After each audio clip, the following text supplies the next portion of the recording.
Yes, hello, Larry. It's a terrible, terrible tragedy. My question is, due to the severity of the accident, the explosion and everything, could it have been a bomb? Sabotage, Mr. Secretary. Well, I think, Mr. Vogt, is not a likely possibility.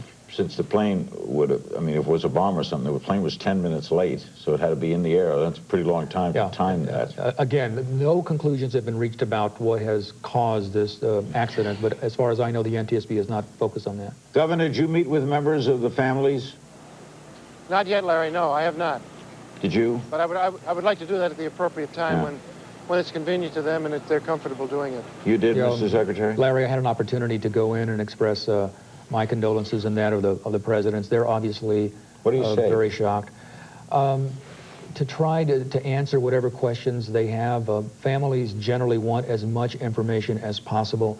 They wanted to know what caused the accident, and I had to explain that nobody knew. They wanted to know if there was security provided around the site after the accident so that people could not get to the site, and I assured them that was the case.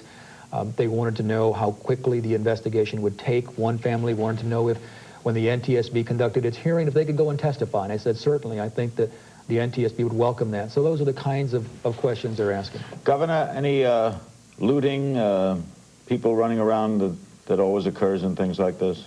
Last night there were several people who were arrested at the site trying to gain access, and we have the perimeter secured now with Pennsylvania State Police around the clock, 2 shifts, about 120 troopers in the shifts, and that will continue now for a period of around 7 days. That was the estimate this morning as of this morning, and that will continue.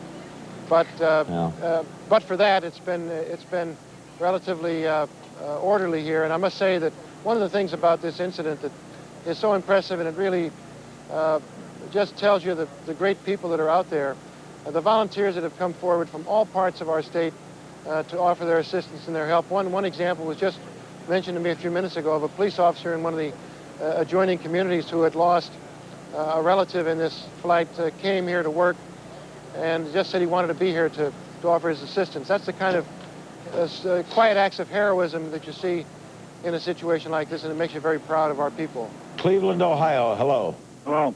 Yes. I'm puzzled as to why no one is making any reference to the United Airlines crash that occurred, I believe, about 2 or 3 years ago. I'm kind of hazy on the specifics, but it was definitely a 737 coming into, I believe it was Englewood, Colorado, or some Colorado city. It's been referred to all day. It did a thing similar to this plane, right? It was in Colorado Springs. Colorado Springs. Yeah. What was the result of that? That's unknown, right? The NTSB did not issue a final determination of the cause of that accident. They referred to some weather problems, and for those of you who are familiar with the Front Range area of Colorado, there are very strong wind currents there.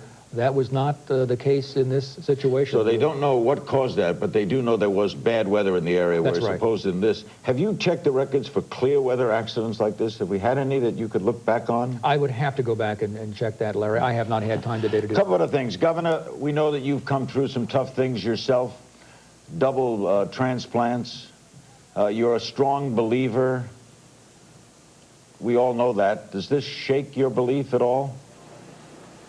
No, it intensifies it because, you know, the only solace that you have, if there is any solace at a time like this, is in your faith and in your belief in the basic values that sustain us, not only as human beings, but as a people. That's our history and our tradition. And I know in my case, I had to reach back several times within the last year because of my own situation involving that surgery you referred to, and I'm sure that the families of these victims of this terrible tragedy now are, to the extent that as a matter of choice they choose to do that, are doing so.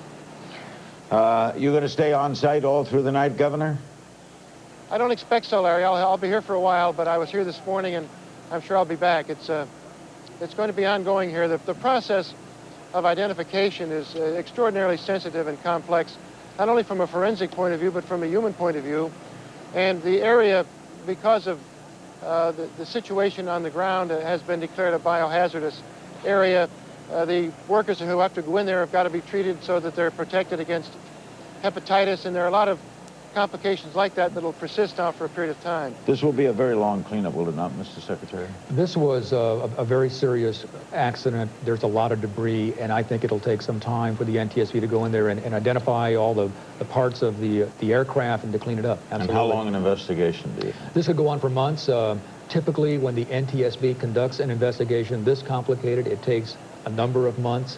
The NTSB is doing a number of investigations right now in other areas, so they are really pressed right now, but they're doing an extraordinary job. And I want to congratulate the governor and all of the people in the Pittsburgh area who have volunteered. They've done a terrific job, as have the NTSB people and all the folks out there. Thank you for sharing your time with us. Thank you, Governor. Thank you, Mr. Secretary. Yes, sorry. I'm glad to be here.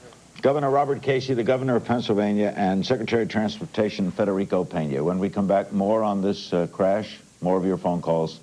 This is Larry King Live. Don't go away.